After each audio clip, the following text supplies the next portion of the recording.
एक बार माता पार्वती भगवान शिव से पूछती हैं, हे प्रभु, प्रेम से दी गई वस्तु की क्यों प्रशंसा करनी चाहिए। तब भगवान शिव बताते हैं, हे देवी, एक समय की बात है। गर्मी के दिनों में एक शिष्य अपने गुरु से कुछ दिनों की छुट्टी लेकर अपने गांव जा रहा था। तब कहीं आने जाने के लिए अधिक साधन नहीं होते थे। जाते समय रास्ते में उसे एक कुआं दिखाई दिया। शिष्य प्यासा था, इसलिए उसने कुएं से पानी निकाला और अपनी प्यास बुझाई। शिष्य को उस पानी में अद्भुत तृप्ति मिली, क्योंकि कुएं का जल बेहद मीठा और ठंडा था। शिष्य ने सोचा, क्यों न यह जल गुरुजी के लिए भी लेकर चलूं। उसने अपनी पानी के थैले में जल भरा और वापस आश्रम की ओर चल पड़ा। वहां आश्रम पहुंचा और गुरुजी को सारी बात बताई। गुरुजी ने शिष्य से पानी के थैले को लिया और जल पीकर संतुष्ट महसूस किए।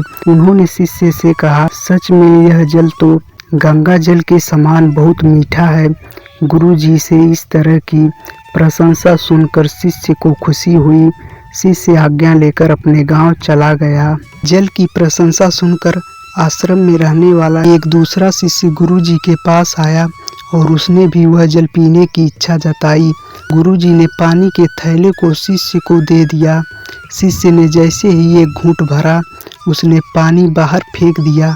शिष्य बोला, गुरुजी, इस पानी में तो कड़वापन है और यह शीतल भी नहीं है। आपने बेकार ही उस शिष्य की प्रशंसा की। गुरुजी बोले, बेटा, मिठास और शीतलता इस जल में नहीं है तो क्या हुआ, इसे लाने वाले के मन में तो शीतलता है। जब उसने जल पिया होगा तो उसके मन में मेरे लिए प्रेम उमड़ा होगा। यही बात महत्वपूर्ण है। मुझे भी इस पानी के थैले में जल तुम्हारी तरह ठीक नहीं लगा, लेकिन मैं यह कहकर उसका मन दुखी करना नहीं चाहता था। हो सकता है जब जल पानी के थैले में भरा गया हो तब वह शीतल हो। पानी के थैले साफ न होने के कारण यहाँ तक आते आते यह जल वैसा नहीं रहा हो, लेकिन इस बात से लाने वाले के मन का प्रेम तो कम नहीं होता है।